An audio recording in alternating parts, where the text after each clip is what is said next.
Hello and welcome to podcast.init, the podcast about Python and the people who make it great. When you're ready to launch your next app or want to try a project you hear about on the show, you'll need somewhere to deploy it, so check out our friends over at Linode.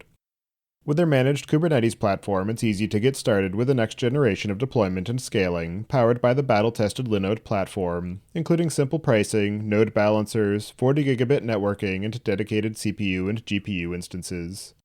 And now you can launch a managed MySQL, Postgres, or Mongo database cluster in minutes to keep your critical data safe with automated backups and failover. Go to pythonpodcast.com/Linode today to get a $100 credit to try out their new database service, and don't forget to thank them for their continued support of this show. The biggest challenge with modern data systems is understanding what data you have, where it is located, and who is using it. SelectStar's data discovery platform solves that out of the box with a fully automated catalog that includes lineage from where the data originated all the way to which dashboards rely on it and who is viewing them every day. Just connect it to your dbt, Snowflake, Tableau, Looker, or whatever you're using, and SelectStar will set everything up in just a few hours. Go to pythonpodcast.com/SelectStar today to double the length of your free trial and get a swag package when you convert to a paid plan. Your host, as usual, is Tobias Macey, and today I'm interviewing Brian Pugh about Belay, a Python library that enables the rapid development of projects that interact with hardware via a micropython-compatible board. So, Brian, can you start by introducing yourself? Hi, my name is Brian Pugh. I'm the lead deep learning scientist at a startup called Geomagical, where we developed the augmented photography application called Creative for IKEA. So go check that out if you want to see the handiwork of our team. But independently, I developed this library Belay so that I could get my weekend projects actually done in a weekend. And do you remember how you first got introduced to Python? Yeah, so originally I began my programming journey in C so that I could program PIC and AVR microcontrollers. And then later on, I went to college for electrical engineering. And a lot of the classes, they all use MATLAB for assignments. So that was my first time really using an interpreted language. And then over internships and stuff like that, I began getting into deep learning, where the de facto language is Python. It was similar enough to MATLAB that it was easy to transition over, and I haven't really looked back ever since. And so in terms of the Belay project, you mentioned that it's something that you built to help you actually get your weekend projects done in a weekend. I'm curious if you can just talk to some of the details about what it is that you've built there and some of the story behind how you decided that this was somewhere that you wanted to invest in because it was an area that you were active enough that it was worth building a dedicated project. I guess just first in summary, Belay is a library that solves the problem. I want my computer to control some hardware. So with Belay, you can do something as simple as toggle an LED from your computer in just maybe 6 lines of code. And Belay achieves this by interacting with a MicroPython-compatible board via its REPL, its read, evaluate, print interface.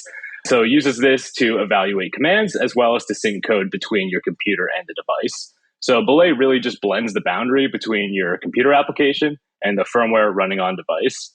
It should be noted that Belay doesn't run on MicroPython. Belay is a library that runs on your host computer that is shuttling Python statements and expressions between your computer and microcontroller.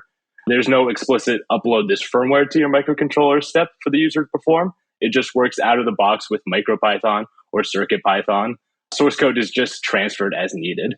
So once you have this Belay library imported, how it works is you decorate a Python function with the Belay task decorator. And what this decorator will do is send the function's source code over to the microcontroller project or microcontroller board that's running MicroPython. So this function is being sent over to the device, and the function on the host on your computer is actually replaced with a remote executor. If you were to call that function on host as you would like a normal function, it will actually send a command to execute it on device and return the results from the MicroPython interpreter. So in some ways, it's sort of like Celery, where functions are being executed on a remote machine. Just in our case, it's a microcontroller. And so I created this library because the conventional approach of computer hardware interactions was super cumbersome and tedious. Conventionally, if you want an application on your computer to interact with hardware, there are 3 large efforts. Number 1, you have to create the application itself. But that should be the fun part. 2, you have to create the firmware for the microcontroller that is interacting with the hardware. And typically that's done almost independently of your actual application. So now your project actually kind of has 2 projects within it. And then finally, you need to develop a communication protocol to shuttle data between your firmware running on your microcontroller and your application running on your computer. So for simple projects, if you're just reading something like a potentiometer, the communication protocol can be pretty simple. Your microcontroller can be reading those analog values in and can just be printing them out to the serial port. And then the computer can parse that byte stream without too much trouble. However, if your project gets more complicated and you want more inputs or more outputs, the communication protocol also has to become more complex. Firmware might have to listen for and parse commands, and your application might need to deserialize more complex responses from your firmware. So command parsing, interpretation, and result parsing, they're all pretty generic across many projects. So I figured, why not make a library for it? So with Belay, you don't have to independently develop that firmware, and you don't even have to think about the communication protocol because that's all handled for you. I wanted to spend less time developing firmware and protocols and more time working on the actual fun stuff, the projects themselves. So Belay was born. In terms of the kind of scope of projects that Belay is intended to be used for, you mentioned that it's working from the host computer to relay those commands to the microcontroller. And I know too that when you're writing things in MicroPython, oftentimes also you want to just build an isolated project that's going to run on a continuous loop on that microcontroller board, or triggered via some of the interrupts like the I2C port or something. So I'm curious if Belay is focused primarily on projects where that microcontroller is going to remain attached to the host computer, or is it something too where you would also use it for developing some of those self-contained projects on that hardware board? So originally I developed Belay with the intention that the microcontroller is going to be continuously attached to the computer. And it doesn't have to be like your main desktop or something. It could be a more simple single board computer like a Raspberry Pi. And it originally stemmed from one of my Raspberry Pi projects. I needed to read a potentiometer, and the Raspberry Pi doesn't have a built-in ADC converter. And with the silicon shortage and everything, an ADC converter that's compatible with the Raspberry Pi costs like $15 or whatever. And I was like, no, I'd rather just buy a bunch of Pi Picos that are, much more generically useful. But then, of course, I then had to deal with this whole communication protocol, firmware development, and things like that. And so, that led into developing this library because it was such a pain. But so, for those projects, I intended the microcontroller to be constantly attached to the computer. However, as I've been using Belay for other projects, I found that it's useful for generic development, even if the end product is not going to be attached to a computer.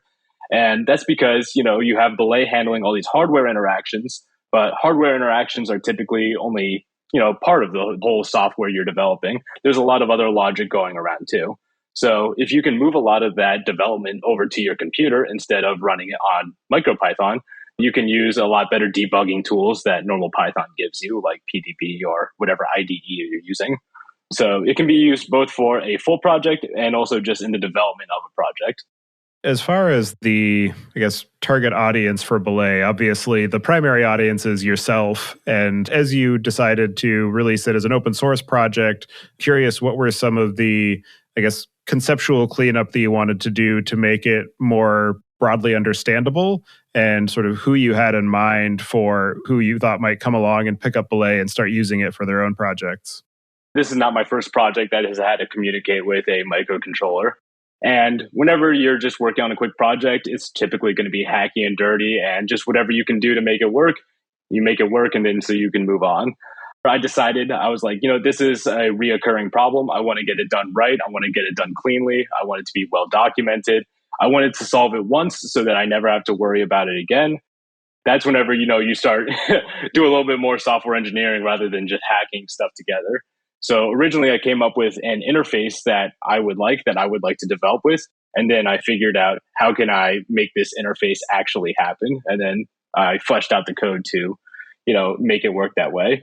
And then, it's important that whenever you're designed that way, that it's also maintainable, so that if other people are coming to the project and let's say there's a feature that they want that is not currently implemented, I don't want it to look too scary for them to try and come in and contribute a feature. So I've been trying to keep it as simple as I can while still providing all the functionality we want.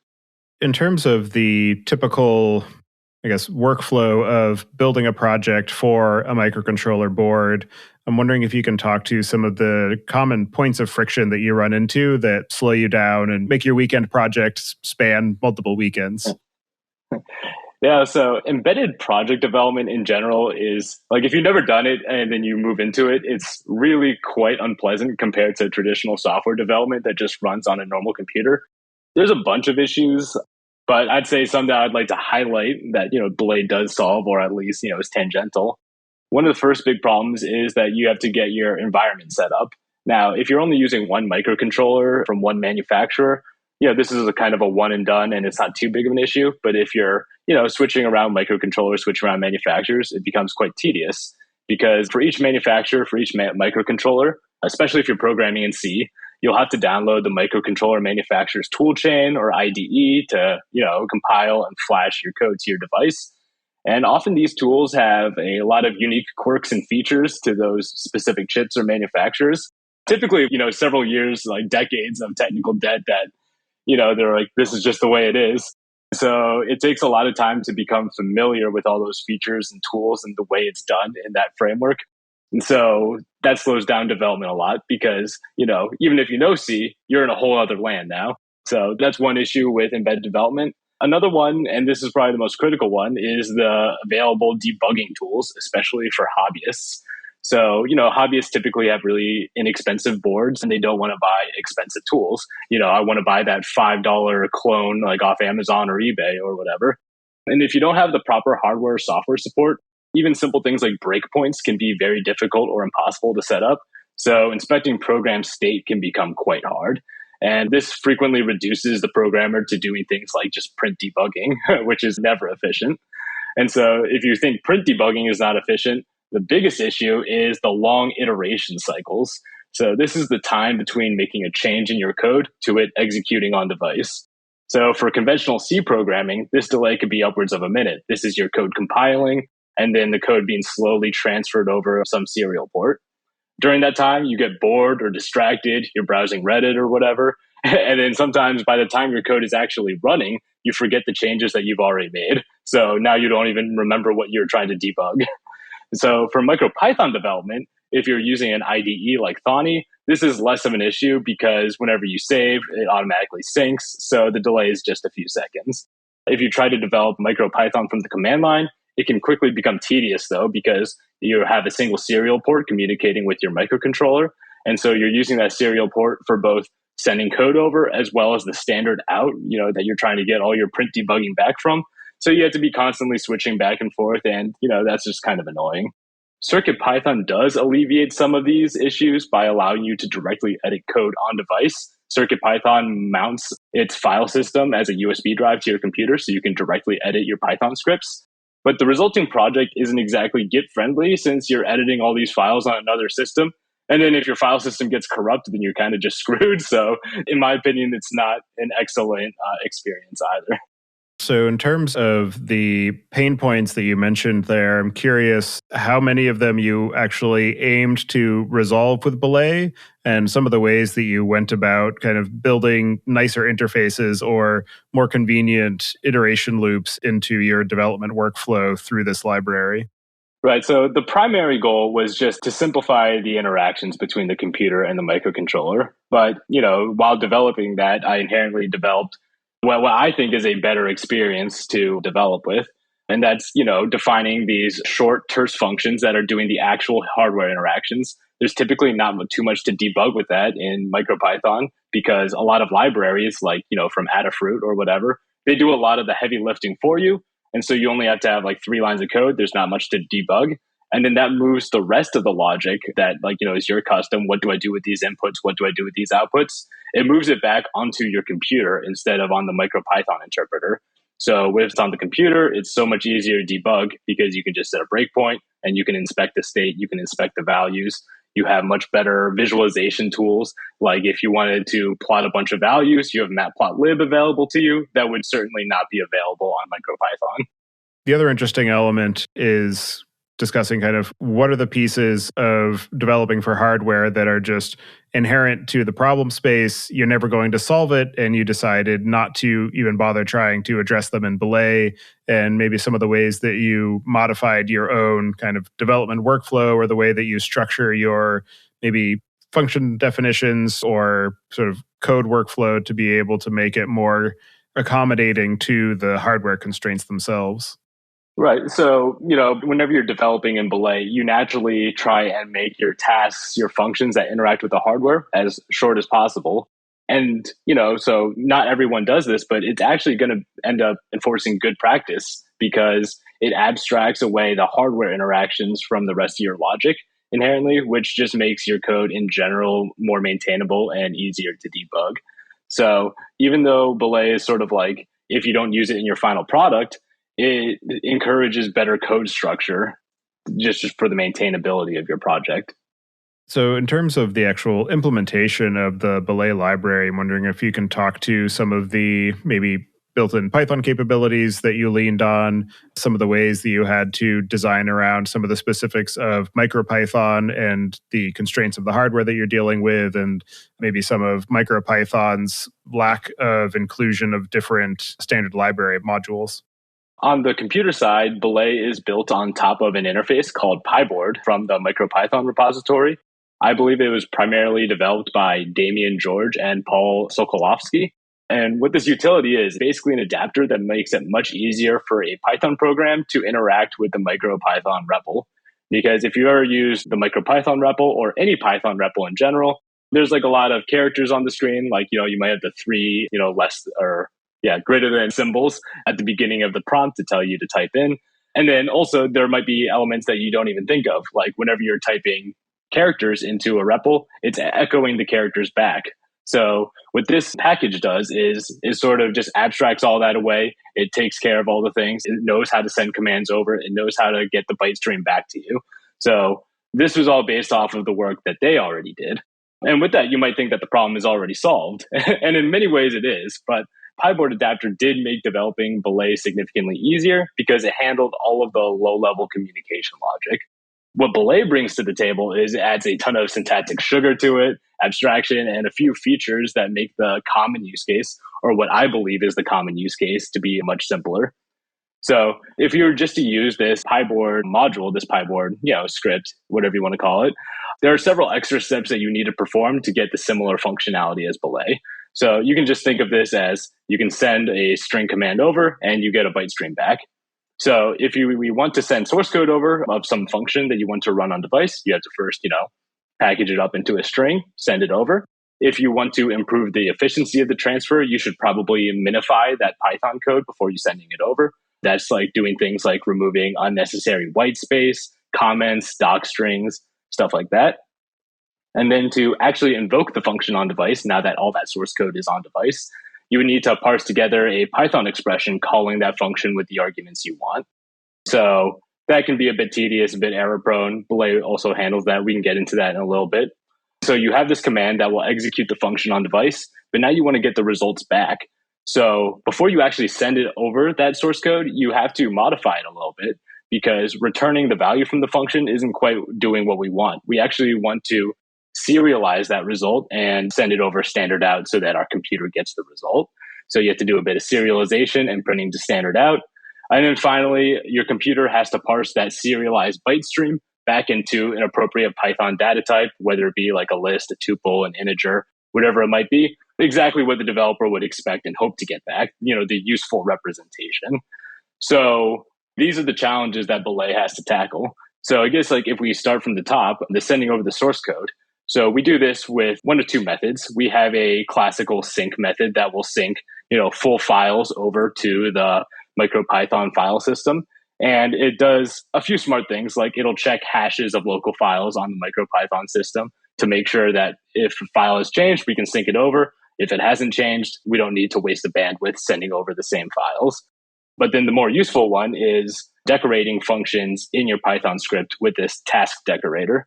So in order to get the source code of the function we're decorating, we use the built-in Python module inspect, which does a bunch of cool things, but it essentially allows us to get the source code of the function we're decorating. we had to come up with our own minification script. This uses another Python built-in called tokenize, which is a Python, well, it's a Python source code tokenizer. It basically breaks up, this giant Python source code string into what each individual element means, so we can sort of determine what parts are valuable, what parts are not. So we can strip out doc strings and comments. We can reduce the indentation level. Like if you had 4 spaces for one indentation level, you can reduce that to 1. So typically you can make your source code like 3 times smaller just with naive minification. So now you have that minified code, Belay sends it over. We record what that function name is. We know what the function name is on device so that whenever we're parsing our string command together, we have it. And then we have to do something that I feel like is relatively clever. We have to figure out how to serialize and deserialize these Python objects. And for all Python built-ins, if you use the built-in repr command for representation, this returns a string for, an object. And if it's a Python built-in, the return string contains exactly the information to recreate that object. So if you do repr of an integer, it'll return 5. And then in order to turn that string back into a Python object, you can use the built-in literal eval from the AST library, the abstract syntax tree library. And that will perform a safe deserialization of that string. So you have an object, you can feed it to repr to produce a string, feed that string into ast.literaleval, and that will produce the exact same object back. So we use that for serializing the parameters that we're sending to the MicroPython device, and we're using it to deserialize and serialize the results being sent back. And so in doing it that way, we're able to represent all the built-in Python objects. I didn't know about this. Originally, I was using JSON serialization and deserialization because it seems like a pretty obvious solution. But the limitations of that, which I didn't like, was you couldn't represent Python sets because that's not valid JSON. And also you couldn't represent binary data because JSON doesn't support bytes. Soon after, I was like, oh, wait a minute, we can just use representation literal eval. So I moved over to that and it became a lot cleaner and stuff like that. It was also good because not all libraries are available across all MicroPython and CircuitPython implementations. Like, for example, in that file syncing I was mentioning earlier, originally we were hashing files using SHA-256 just because it was built into MicroPython and it was easy, good enough. You're going to get a unique fingerprint of a file. However, whenever I started making Belay CircuitPython compatible, it turns out CircuitPython doesn't have that, cryptography library, that hashing library built in. So I had to figure out a new hashing function. So after a bit of Googling, I discovered this. Well, I discovered it on Google. This cool hashing function. I think it's called FNV1B or 1A, something like that. It's an incredibly terse hashing function. It's like 3 lines of Python. So then I was able to bundle that in with Belay for file hashing instead of having to rely on CircuitPython or MicroPython specific features. That was another cool little internal implementation detail.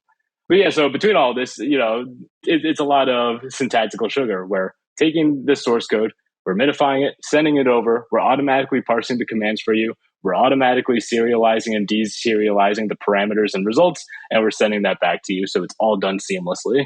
So I guess at a medium level, that's how Belay works. There are finer details here and there, but that's the general concept.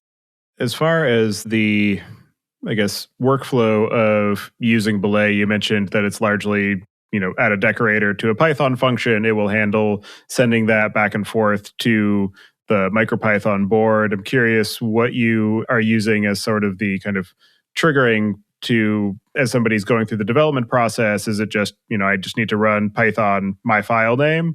Or do you set up some sort of file watches with Belay where you can say, every time I save the file, just resync the state so that I don't have to, do this manually. I can stay more in the flow of just writing something and then see what happens, and just kind of managing that back and forth workflow of writing on your laptop or writing on your host computer and then being able to interact with that microcontroller. Right. So that automatic detection and stuff is what you're describing is available in CircuitPython. Whenever you edit a file in CircuitPython and you save it, it'll automatically reload the Python interpreter and re-execute your file. Belay doesn't have anything magic running in the background that's watching files or anything like that. It's just a conventional Python script. So if you have your main Python function, just run python main.py, it'll execute it. The 2 main features of getting code onto the board, the sync call, as well as these decorators. you can put the sync call at the top of your script to make sure that if you have any changes in the Python libraries that you want to send over to your device, that those are automatically sent over. And then all of the task decorated functions, those are sent over every single time because those are only stored in the interpreter state. It's not like they get synced to the file system or anything like that. The workflow is basically a standard Python project. You're editing your script, you get to run it, and then that's all it is. Another interesting challenge whenever you're dealing with kind of resetting the state of the code on a device is having to reconstruct the prior operational state. So, for instance, if you're trying to debug something and resolve an error, and maybe you had to, interact with a few toggles, or, it's dealing with some sensor inputs where it's only going to trigger when it hits a particular temperature threshold or, luminescence value if you're dealing with a light sensor. I'm wondering if you have any kind of practices or ways that you've approached that challenge of being able to kind of regenerate the state of the program at the time through the error so that you can, make a change and then quickly get back to that point.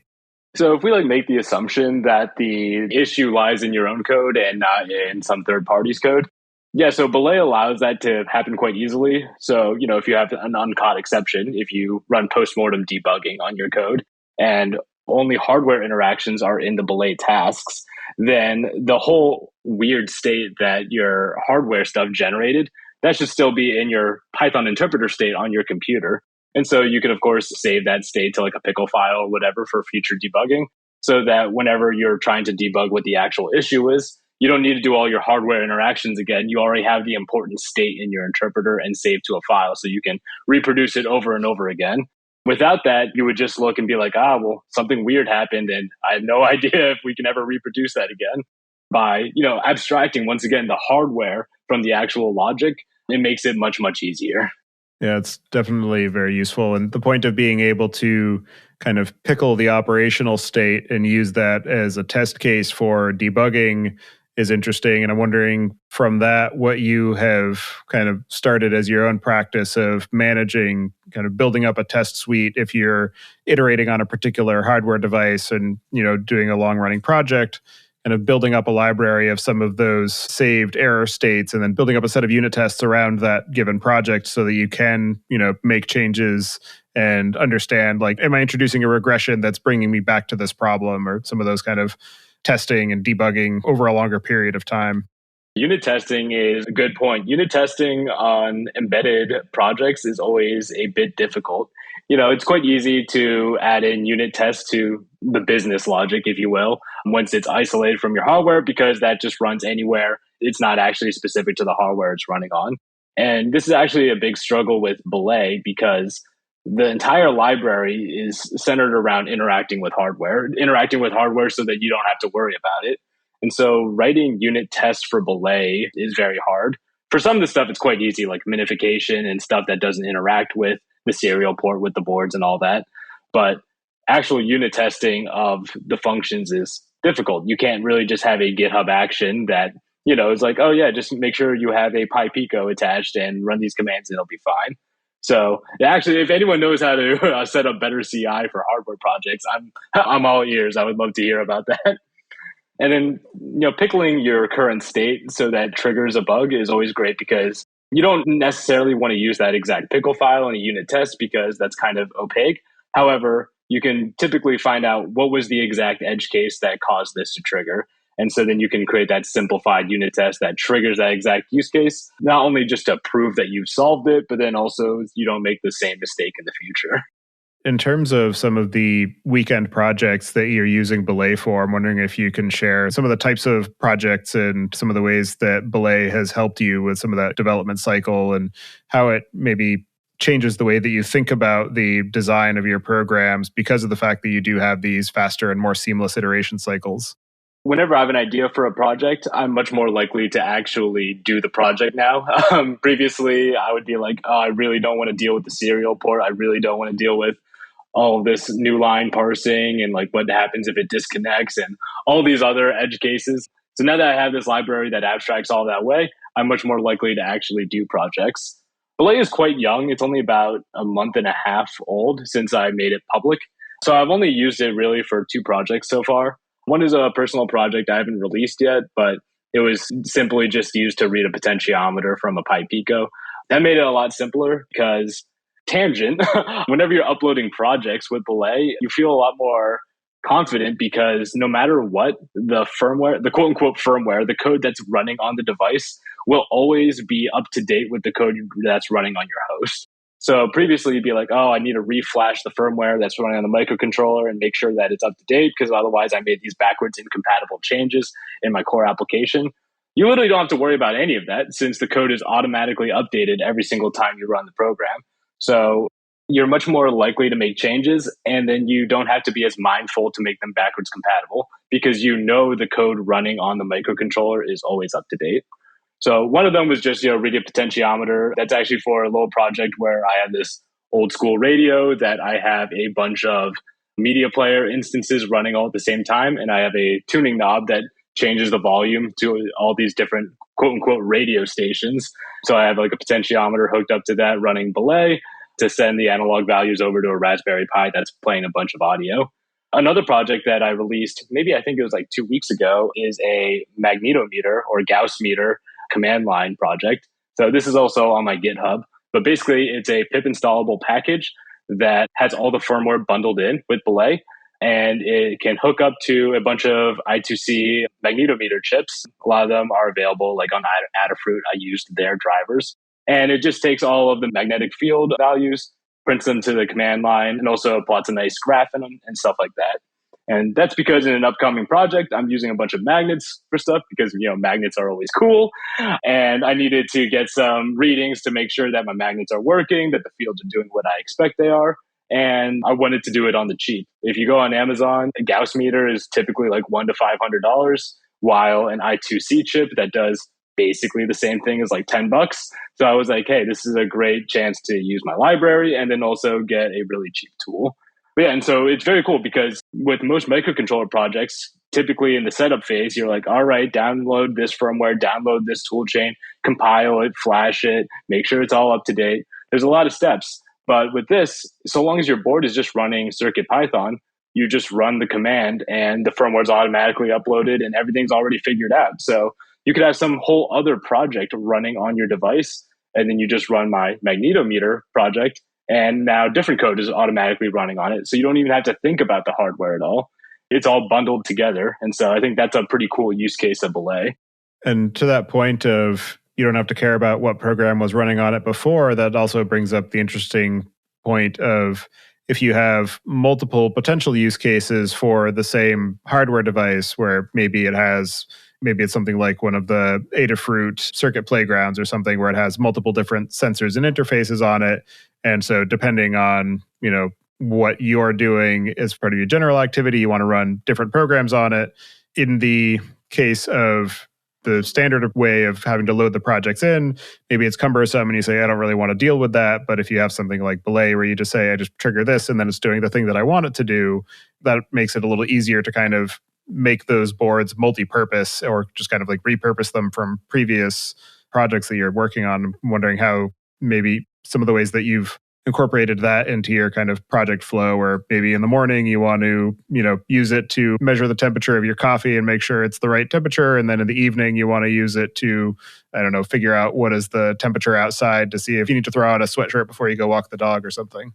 Definitely. I mean, so like previous to using Belay, I would have sticky notes or masking tape on each microcontroller for what project is it for so that I don't mess up firmware or I don't erase something that was sort of tedious to set up.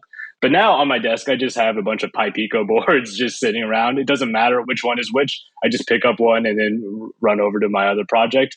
And it allows me to use it for those super ephemeral cases oh, I need a magnetometer. Well, I just picked up one from my desk and now I'm just going to go use it for that project. It lowers the barrier to entry so that you're much more comfortable doing these things, where previously it just always seemed like a lot of work. And whenever it's a lot of work and it's meant for fun, then you just sort of don't feel like doing it anymore. So I think I've been able to do a lot more creative projects since then. In your conversations with, friends, colleagues, people who have come across the project, I'm wondering what their sense has been as far as, is it largely people who are already engaged with hardware development and they say, oh, this made my life easier? Or are you also talking to people who are saying, oh, well, hardware development seems interesting, but maybe I'll actually give it a try because this part is simpler? So, embarrassingly, a lot of my friends don't do a lot of hardware development, but I have posed it to some of my friends for helping teach their kids programming because the conventional setup is still a bit cumbersome. This makes it a little bit easier. And then I think whenever you're teaching programming to children, if you can, well, I mean, children and adults alike, if you can make it more interactive, see physical actions happening based off of, the ideas and the actions that you typed, I think that makes it a lot more enticing because writing something on a computer and making something on a computer happen, it's kind of cool, but it doesn't really spark the creativity. But, typing something on a computer and now a motor's turning or now a speaker's going off, that's a lot more exciting. So I think you can get, people more engaged in programming. Recognizing that it's still a fairly young project, I'm wondering what are some of the most interesting or innovative or unexpected either ways that you've seen Belay itself used or projects that you've seen people use Belay to help kind of catalyze? Right. So yeah, Belay is young, so I haven't really seen too many projects explicitly use it. I did see one user on GitHub use it for developing, I'm assuming this is for school or something, developing a sumo bot. So I was checking out their code a little bit, and they were primarily using it with a few different LiDAR sensors to make sure that the LiDAR sensors are producing exactly what they want so that their sumo bot would go in the correct direction and stuff. Because, whenever you're programming for a microcontroller, you might just be sort of blindly making changes and then hoping it works out. But this expedites the process a lot more because they're able to get this stream of data easily from a LiDAR device without having to write a bunch of code that they would just throw away, and plot it out on a computer and be like, yeah, my sensor is working, my code is working. So now I can figure out the logic of what do I want to do whenever my LiDAR sensor is giving me these values.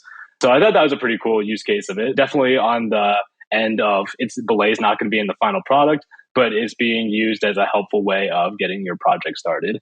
Oh, and actually, I was going through their README a little bit as well. Another nice thing about Belay is that the setup environment is so simple that you feel much more free about making changes. You can come back to a project a month later and not have to worry about, I don't remember how to set up the tool chains. I don't remember how to set up all the environment variables. I don't remember how to set up all of these parameters. Well, it's all already taken care of. So you're more likely to interact with it and also collaborate with other people working on the same project. And so I really liked that. To the point of kind of managing the specifics of a given board, I know that some of that is handled by the kind of micropython aspect of it, but I'm wondering what are some of the elements that you've incorporated into Belay to be able to maybe auto-detect, oh, this is a PyPico, oh, this is an Adafruit Gemma, this is the baud rate, these are the serial parameters that I need. Just curious how much of that you've incorporated into Belay as well. Right. So I think there's a fine balance between exposing everything to the user because people can get overwhelmed with choices. Like, why are you giving me a choice if there's only one good value for it? So with that, I don't want to, for example, change baud rate. There's a default baud rate in MicroPython and CircuitPython. You can, of course, change it, but most people are going to be drag and dropping their firmware onto their PyPico or whatever. And so there's going to be one set baud rate. They could, of course, compile their own version, but then that's all of a sudden becoming more work. And I think that's more the minority. One feature I did implement for these specific device identification stuff is detecting whether or not it's running MicroPython or CircuitPython, which is typically the biggest driver of what your upstream code on your computer will be running. In my Magneto project, I'm like, hey, all these libraries, they only work on CircuitPython. I'm not about to rewrite them to be more generic to MicroPython. So I will detect if you're running CircuitPython, it'll run. If you're not running CircuitPython, I'm going to raise an exception and be like, hey, you need to run CircuitPython. You're currently running MicroPython. As for specific device identification, it gets a little bit hard. I wanted to do a bit of automatic device identification, but it seems like a lot of the identifiers aren't very well defined. So, for example, a PyPico identifier running MicroPython is different than a PyPico running CircuitPython. One might return Raspberry Pi Pico, blah, blah, blah. The other one might just return RP2040 for the microcontroller it's running. So I didn't quite feel like building up a whole dictionary of what mappings all these different identifiers map to different boards. But maybe that might be something we do in the future if people actually need it. As far as device agnostic stuff, MicroPython, nothing is device agnostic. Like you have to be like GPIO 5, GPIO 6, whatever. But CircuitPython attempts to abstract as much device specific stuff away as possible. So that's one thing I really do like that CircuitPython did. I like MicroPython and CircuitPython for different reasons, but CircuitPython attempted to make everything board agnostic, all the interfaces, so that you're not going to have a bunch of if statements scattered throughout your code if you want to support a bunch of different devices. As far as managing whether it's running MicroPython or CircuitPython, is that something where it's largely going to be kind of hard flashed into the board, or is that something else that Belay could potentially handle where you say, this time I want to run MicroPython, I'm going to automatically download and flash the MicroPython core before I load my program onto it, or, this one should be CircuitPython, handle that flash, or is that something that's sort of out of the bounds of something that Belay should be concerned with? Well, so that was the original reason why I wanted to actually identify the boards, because sometimes I'm running MicroPython on some boards, CircuitPython on others. And I'm like, it's kind of annoying to have to, I'm getting so spoiled here. It's kind of annoying to have to then reflash the different versions of MicroPython or CircuitPython. The issue is that then we start getting into having to detect, these fake USB drives they're mounting to your system. And then we have to be also figuring out what's the correct URL to pull these firmwares from. And it started getting very device specific and stuff that might be very fragile and might have to change a lot.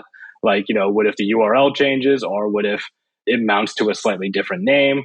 And then I don't want to accidentally mess with someone's file system in a bad way. So I figured it was a lot of work that would end up being very fragile. While it would certainly be useful, I'm quite okay with, dragging and dropping my firmware for now. But if anyone else feels strongly about that, maybe they can open up a GitHub issue on the Belay project. Absolutely. In your experience of building and using Belay for your own work and your own hardware projects, what are some of the most interesting or unexpected or challenging lessons that you learned in the process? Whenever using Belay, I guess I didn't realize how flaky the USB connections are. So especially whenever you're connecting to a bunch of other electronics. Like on my radio project, my Pipe Pico, I don't know, for some reason disconnects every 10 hours or so, just randomly. For my magnetometer project, I would notice that in my setup over there with a bunch of magnets and stuff going around, maybe it's generating interference, but it would crash every few minutes. And so that plus, what someone else wanted on GitHub, they opened an issue, was, can I recover from a crash? Because whenever you disconnect or the Pipe Pico or whatever board you have temporarily loses power, it loses that whole interpreter. And so the way that we ended up solving that was to record all commands that you send over, so that whenever the Pipe Pico or whatever board comes back online, we can replay those commands to try and recreate that internal state. So it's not always going to perfectly recreate the internal state, but for most projects where you're just doing simple I/O, you're turning on motors, you're turning on LEDs, you're reading in buttons, there's not a strong internal state. So you just need to get the driver code back over on the board and then automatically reconnect. So that saved a lot of headache in some of my projects, because typically I'd have probably an extra 150 lines of code to try and handle a flaky serial connection that's now been moved over into this library. I can delete that. That's typically how a lot of my libraries develop. I have a project I'm working on. I ended up developing a lot of code that's starting to get kind of complicated, kind of hard to test.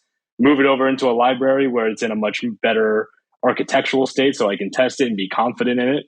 And then delete a whole bunch of code from my other projects so that it's more about, the exact task I'm trying to accomplish rather than all of these auxiliary tasks that also need to be solved.